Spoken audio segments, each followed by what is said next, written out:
all we know is nobody cares. You need to man up.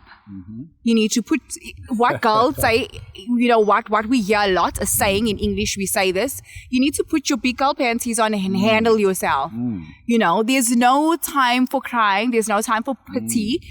We just got to move on. These are the. I'm so sorry to cut you. I love what you brought there with that. Put your big girl panties on, because that's actually a version of women's manning up. Exactly, right? Okay. Absolutely, and that is why I'm saying it. I'm really a firm believer of speaking truth and bringing to life the little. Because we'll sit and we'll think, okay, so where did the notion or where did the connotation come from of us believing that vulnerability is a weakness, believing that mental health is not to be spoken about, because we get told to man up in all these subliminal, all these different little ways of these little sayings that our grandparents said or that our mom said. And then we don't realize that it's conditioning our minds to believe and to think that, hey, I gotta be a big girl about this. And yes, we do. Sure. But I'm a firm believer there's a time and a place for everything. There's a time to be strong and to show up confident. There's a time to keep moving. And there's a time to be strong, but there's also a time to be vulnerable. So if we need to cry, we gotta cry. If we want to say that we do not have the emotional capacity in this moment, I need help, I need somebody to speak to, then we cannot be putting big girl panties on in that moment. We need somebody that's actively and present, not to tell us what to do, but I believe to listen. And I may not have always had that person, but again, in my own experience, I did grow up in a loving and supporting home. So I did have somebody to speak to that, you know what, things are going to be okay. This is a season. This will not last forever. Things are going to be okay. So I had somebody speaking life into me at the time. I come from a loving home. I have a mother. I have sisters. I have a dad. I have like one or two cousins that I'm very close with. Just maybe two cousins that I'm very close with. And they know how to speak life into each other. We know how to speak life into each other. But other people may not have that. So then who do you run to? In that, who do you go to if you don't have a support system at home? Sure. Schooling. That's where I believe schooling is. Every child goes to school. Well, at least every child should be going to school. So that's when I say there should really be a separate entity for mental health in schools, whether it should be a subject, whether it should be a program that is put into the educational systems.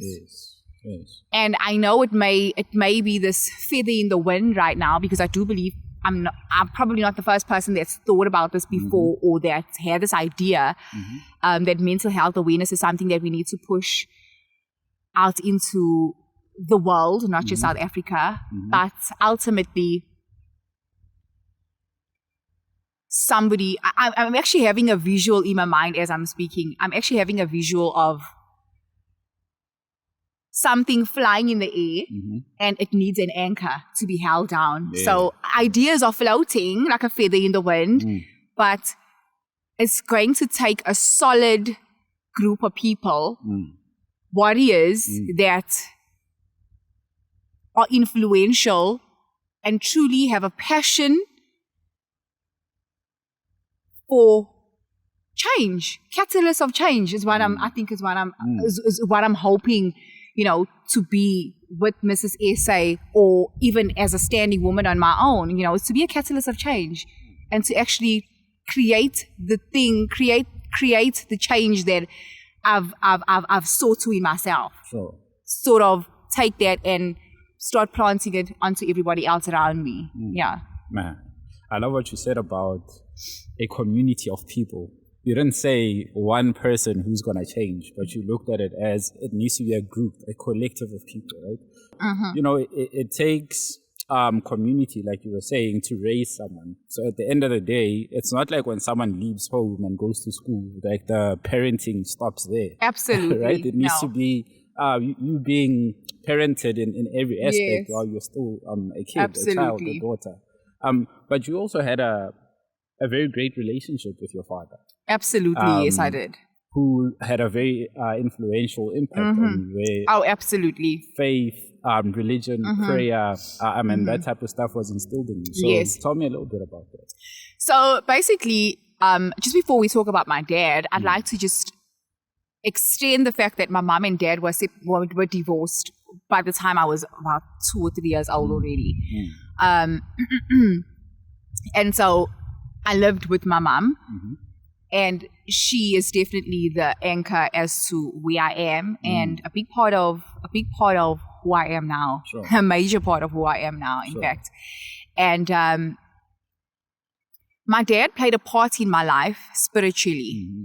He was a friend, but I do believe he's passed away. He was taken away at a very critical time of my life. And what I do hold on to is the lessons that I learned through him. I'd say I had a fantastic relationship with him because I was still in my growing little girl phase. So he was like this superhero in front of me. And I believe that a lot of my characteristics I've developed from him. And he was he was such a phenomenal man of faith. I've never seen someone have faith or believe. I'm yet to meet that person, who's so in love with God. And I think that's one of the things that I learned from him. And even though I didn't know much about faith at the time, but now that I'm older and I've had my own spiritual encounters and my own encounters with God, I believe that that's where it stemmed from. Sure. And even in my household with my mom, it was like church was number one. It's a non-negotiable. No matter what you do on a Saturday night, you got to show up at church on a Saturday, And we grew up and we had prayer meetings on a Tuesday. But with my father, it was a bit different because he was also into ministry. So I think that's where I got to see him be a man of faith. And my dad actually passed away of a full-blown HIV, full-blown AIDS, I should say. And I think that as a growing child, it was an extremely traumatic thing to deal with at the time. But again, suppressed emotions because, you lost your father on Friday, you went to his funeral on Saturday, and on Monday you went back to school. Wow. And that's what it was. And nobody asked me how I felt. Besides my mom, I'm not talking about my mom. Besides home, you don't really have anyone that's going to check up on you. You've still got to show up for your test. You still got to write your test. Yeah. You still got to go to school and deal with bullies. When I used to get bullied for being black,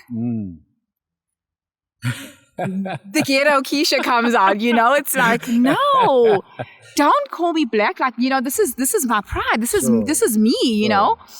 And growing up in an aggressive community, you're taught to fight. You're just taught to fight for the wrong things because you cannot back down when somebody calls you black. So you're going to leave us to call you black, Right. Right. And it's something that we can also, it's something that we all quite familiar with that type of experience, but people just don't like to talk about it because we all want to pretend like we've been eloquent our whole lives and we've been confident our whole lives. And honestly, we are all in this pursuit of becoming, it's never going to be a perfection, always progression. And I'm a firm believer in unlearning things that are not serving you and unlearning things that are obviously going to hinder your future and hinder your character. But ultimately, to where I am now, I look back and it's like everything that was probably set in my past or everything that I've been through has literally led me to the strong, confident woman that I am today.